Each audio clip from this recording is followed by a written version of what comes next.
Well, as of now, posible daw po bang nag-uusap-usap na ang mga gagawa ng malaking pangalan sa Great Tribulation? Dalawang main character yan. Actually, tatlo po yan. Ito po ang tinatawag na Unholy Trinity. Sa atin po mga Kristiyano, meron pong Santissima Trinidad, God the Father, God the Son, God the Holy Spirit. Dito meron pong Unholy Trinity sa pangunguna ni Satan, ni Antichrist, at ng false prophet. Well, by now, maaring, sabi nga ng ibang haka-haka, baka nag-uusap na ang Antikristo at ang false prophet. Dahil nabalitaan ko po, somewhere in Jerusalem, binibuild na po ang third temple. So, totoo man yan o hindi, ipanatag natin ang ating mga kalooban sapagkat anytime we will see Jesus face to face sa rapture. Nakalulungkot lang po, some of the comments na nakikita ko dito ay very negative at provoking na parang nagprovoke ng away, gano'n. Pero sorry po, bilang Kristiyano, hindi ko po papatulan yan. In fact, hindi ako magko-comment sa mga pangit na mga pananalita.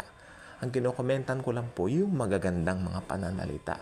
I am a Christian and I am a Jesus Junior at dapat ito ay makita rin dito sa ating mga vlogs. Tulad niyang may mga nagko-comment ng pangit, abay wag papatulan ng mga ganyan.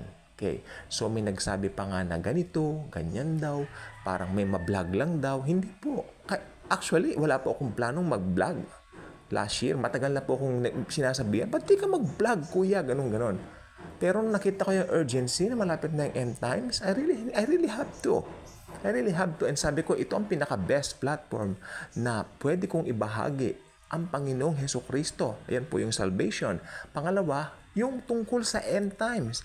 Majority po ng laman ng ating pong mga tinatawag ng mga contents dito ay tungkol sa end times sapagkat ito na po yung panahon natin ngayon. We're waiting for the rapture anytime. Paniwalaan man nila kay hindi.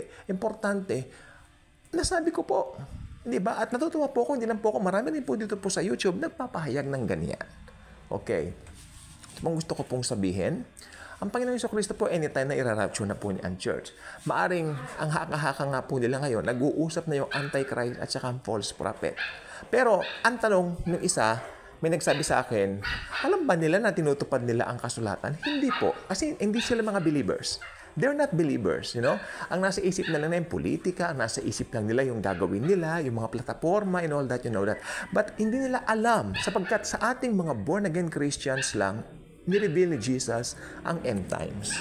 Yes, sa mga born-again Christians lang. So, palakpakan natin ang Panginoong Jesucristo at tayong mga born-again Christians. We are special kay Jesus. Kaya sabi ko po nga sa inyo, tayo po ay special. Ang mga born-again Christians po ang pinaka-special na tao sa mundo. Wala na pong iba. Sapagkat we are Jesus Juniors. Huwag natin patulan yung mga ayaw sa atin. Mahalin natin sila. Tulad ni Jesus. Alam niyo po ba yung gesture ni Jesus sa cross? Yung nakahang siya sa cross.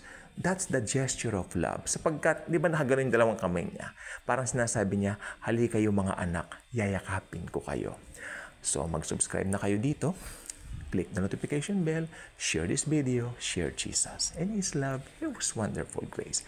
Gusto kanyang yakapin. Gusto niyang ipadama sa iyo ang everlasting love at peace na siya lang ang tanging makapagbibigay. Huwag ka na magmatigas. Tanggapin mo na siya sa puso mo as your very own personal Lord and Savior. Thank you, and Jesus truly loves us all.